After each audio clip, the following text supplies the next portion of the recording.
क्योंकि 12 बजे के बाद अगर कोई बंदा नेकी में लग जाता है, इबादत में लग जाता है, अल्लाह की इताअत में लग जाता है, या अल्लाह के सामने रोने गिड़गिड़ाने लगता है, तो शैतान वरगलाता है, बहकाता है, क्योंकि तहज्जुद का वक्त शुरू हो जाता है। और ऐसे वक्त में अगर कोई बंदा जाग करके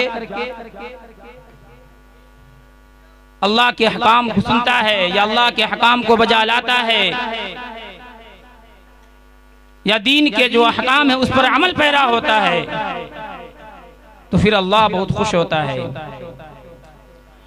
अल्लाह तबारक व तआला ने इस आयत शरीफा के अंदर उसी हक्कानियत को बयान कर रहे हैं, जिस हक्कानियत को हम दिल के अंदर उतारे हुए हैं, जिस दीन को हम दिल के अंदर बसाए हुए हैं, उसी के बारे में अल्लाह तबारक व तआला हमारी तारीफ बयान कर रहे हैं। इस आयत का शान नुज़ूल ये है क्योंकि हमारे मुआशरे के अंदर जो बिगाड़ पैदा है, हमारे मुआशरे के अंदर जो खराबियां आ गई हैं, वो इसलिए आ गई कि हमने अपने ईमान को बचाया नहीं है, हमने अपने ईमान पर मेहनत किया नहीं है, हमने अपने ईमान को ईमान के एतबार से सींचा नहीं है, हमारा ईमान कमजोर हो चुका है, इसलिए हर एतबार से हम खराबियों में मुब्तला हो चुके हैं।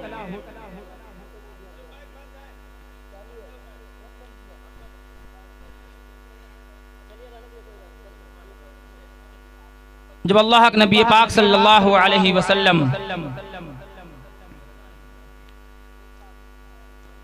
कुछ काफिले को इजाजत दे दिए हिजरत करने का,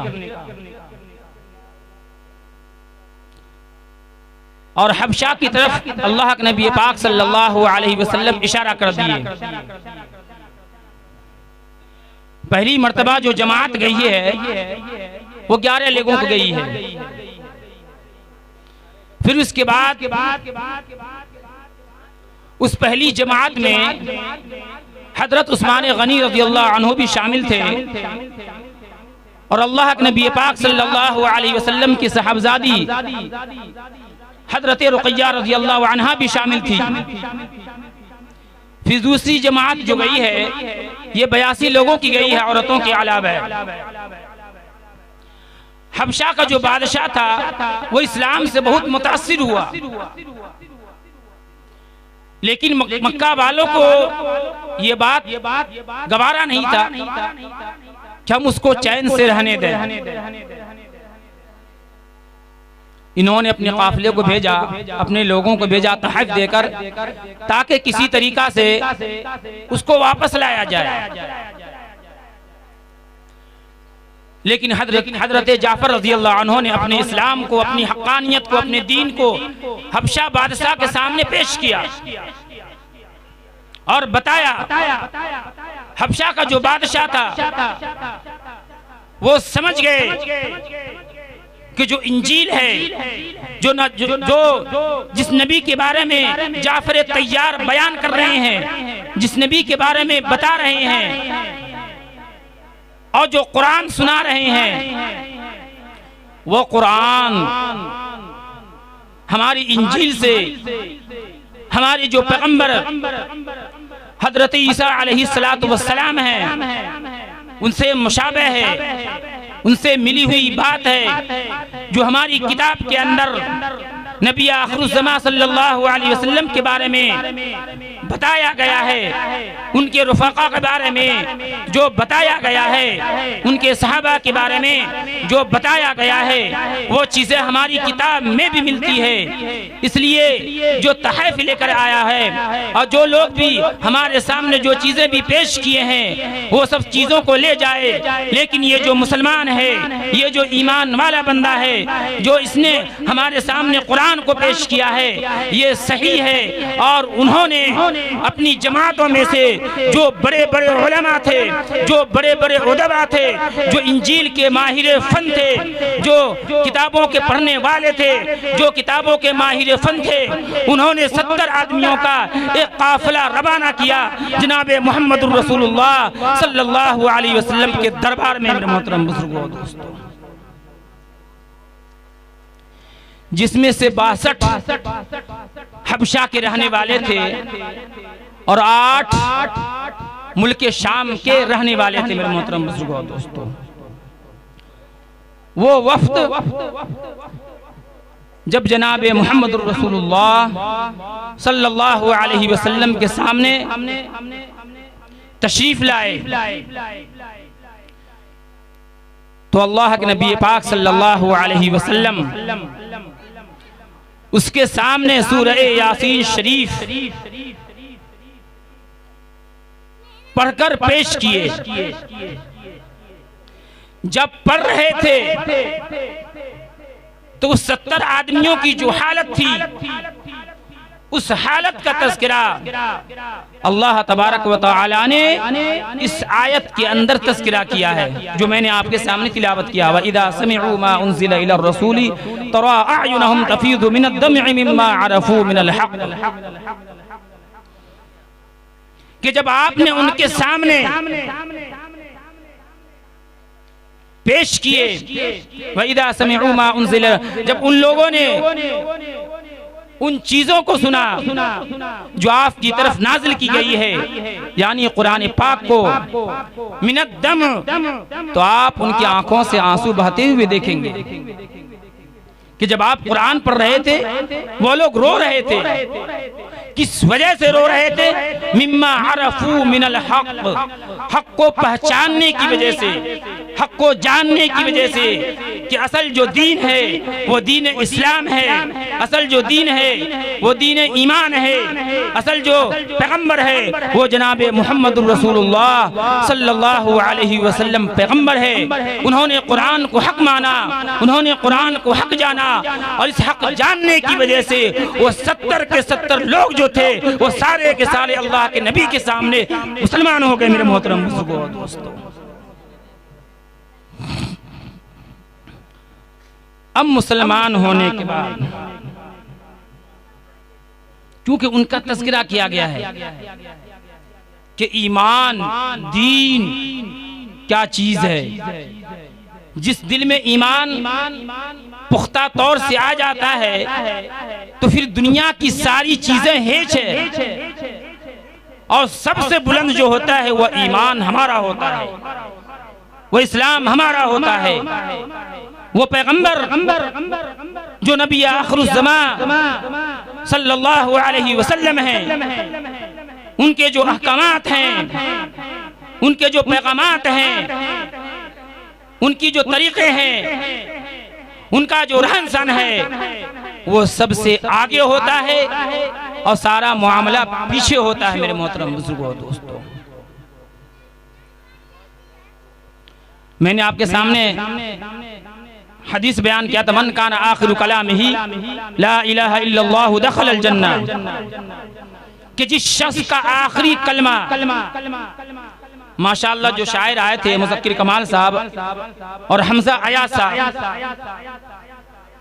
जब वो कलाम पेश कर रहे थे तो हर कलाम के अंदर ऐसे ऐसे जुमले थे कि उस जुमला को अगर लिया जाए और उस पर पुख्ता तौर पर अगर तकरीर किया जाए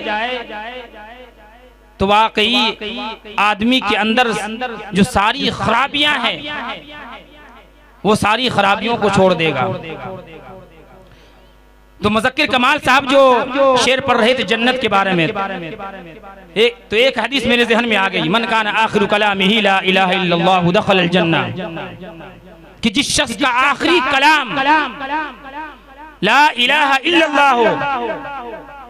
तो अल्लाह के नबी पाक सल्लल्लाहु अलैहि वसल्लम ने बयान फरमाया दखलल जन्नह, तो वो जन्नत में जरूर बिजरूर दाखिल होगा, क्योंकि उन्होंने ईमान ला चुका है, वो कलमा पढ़ चुका है, वो हर मामलात के एतबार से दीन को समझ चुका है, क्योंकि जो आखिरी पैगंबर है उस पैगंबर पर भी ईमान ले आया है। और जिस पैगंबर को अल्लाह तबारक व तआला ने कुरान दिया है,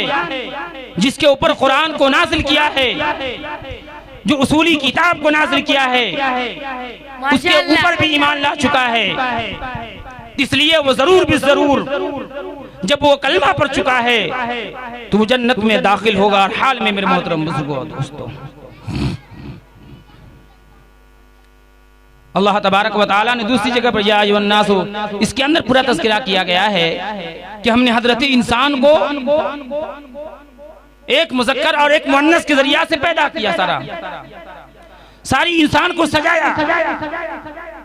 यानी आदम व हव्वा के जरिए से, वल उनसा यानी आदम व हव्वा के जरिए से हमने सारे इंसान को पैदा किया। शुरूबन व क़बाइला, हमने मुख्तलिफ मजहब में उसको बनाया, हमने मुख्तलिफ कबीले में उसको पैदा किया। वजअलनाकुम शुरूबन व क़बाइला, और हमने मुख्तलिफ अदयान में और हमने मुख्तलिफ कबीले में इसलिए पैदा किया लितआरफू, ताकि एक दूसरे की जान पहचान हो सके। मेरे मोहतरम बुजुर्गों दोस्तों, इसमें भी हिकमत है, इसमें भी हिकमत है, ताकि पता चल सके। फिर अल्लाह तबारक व तआला ने आगे फरमाया, लेकिन हमारे नजदीक सबसे बड़ा शरीफ वही आदमी है, इंदल्लाहि अत्क़ाकुम, हमारे नजदीक सबसे मुअतबर वही आदमी है जो परहेजगारी के एतबार से ऊंचे पैमाना पर हो, जो परहेजगारी के एतबार से आला पैमाने पर हो।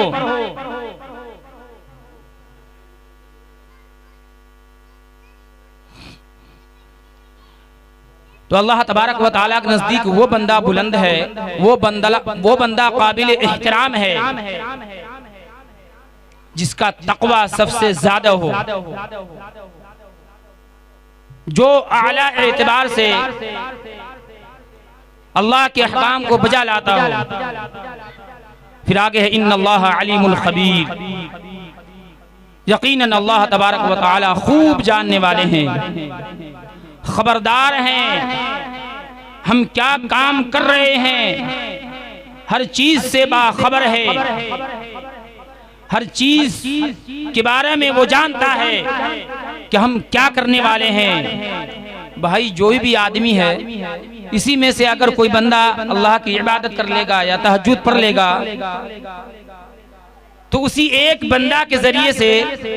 अल्लाह तबारक व तआला, तो अल्लाह है, अल्लाह तो कुदरत वाला है, हर चीज पर कादिर है। जब पूरी दुनिया के अंदर अंधेरा छा गया था, उस वक्त अल्लाह तबारक व तआला ने जनाबे मोहम्मद रसूलुल्लाह सल्लल्लाहु अलैहि वसल्लम को भेजा। पूरी दुनिया के अंदर तारीकी थी और वही नबी पूरी दुनिया के अंदर इस्लाम को फैला दिया, ईमान को फैला दिया, कुरान को फैला दिया। उसके मानने वाले हर चप्पे चप्पे पर मौजूद हैं। तो एक आदमी भी अगर खुलूसे नियत के साथ, इखलास नियत के साथ वो अमल करने लगेगा किसी दीनी बात की वजह से या दीनी अहकाम की वजह से, अगर अमल पैरा हो जाता है तो फिर वो मजलिस, वो जलसा, वो दीनी दरसगाहें कबूलियत के एतबार से बहुत ऊंचे मर्तबा पर फायज होगा। मेरे मोहतरम बुजुर्गों दोस्तों, तो अल्लाह तबारक व तआला ने फरमाया व इज़ा समिअू मा उनज़िला इला रसूल तरा अयुनहुम तफीज़ु मिनद दम'i मिम्मा अरफू मिनल हक़, कि उन्होंने हक़ को पहचान लिया और हक़ को पहचानने की वजह से आप उनकी आंखों से आंसू बहते हुए देखेंगे। फिर आगे यक़ूलून रब्बना आमन्ना फक्तुबना मअश-शाहिदीन, उन लोगों ने कहा ए हमारे रब हम ईमान ला चुके हैं। यानी वो 70 लोग जितने भी थे सारे के सारे ईमान ला चुके थे। तो उन्होंने क्या कहा, यक़ूलून रब्बना आमन्ना फक्तुबना मअश-शाहिदीन, उन लोगों ने कहा ए हमारे रब हम ईमान ला चुके हैं, फक्तुबना मअश-शाहिदीन, हमारा भी नाम उन लोगों के साथ लिख लीजिए जो पहले ईमान ला चुके हैं, जो इस्लाम को अपना चुके हैं, जो आपका दीदार करके वो इस्लाम ला करके वो फराइज को अदा करने वाले बन गए हैं। और उसके बारे में कुरान के अंदर रज़ियल्लाहु अन्हुम व रज़ू अन्हु का जो परवाना मिल चुका है। ए हमारे रब जब हम ईमान ले आए हैं, हम मुसलमान हो चुके हैं, फक्तुबना मअश-शाहिदीन, हमारा भी नाम उन गवाहियों में लिख लीजिए, हमारा भी शुमार कर लीजिए। दूसरी जगह पर अल्लाह तबारक व तआला ने फरमाया रब्बना आमन्ना बिमा अंज़लता वत्तबअना रसूल फक्तुबना मअश-शाहिदीन। बस थोड़ा सा दुआ भी मांगनी चाहिए, वक्त नहीं है, वक्त इजाजत नहीं दे रहा है, बार बार इशारा आ रहा है। इसलिए जो बात भी हो, ये ईमान, ये इस्लाम, ये नबी की मोहब्बत, जिसको नबी से मोहब्बत हो जाएगी ना, फिर वो सारी चीजें पीछे रख देगा और नबी के इश्क में, नबी के मोहब्बत में, जो नबी का तरीका है, जो नबी का रहन सहन है, जिस नबी के ऊपर कुरान को नाज़िल किया है, जब उस कुरान को हम सीने से लगाएंगे, जब उस कुरान को हम पढ़ेंगे, जब उस कुरान को पढ़ेंगे, तब फिर हमें पता चलेगा कि असल जिंदगी क्या है। वक्त नहीं है। अल्लाह तबारक व तआला से दुआ है कि अल्लाह तबारक व तआला हमें अमल करने की तौफीक अता फरमाए। व आखिरु दअवाना अनिल हम्दुलिल्लाहि रब्बिल आलमीन।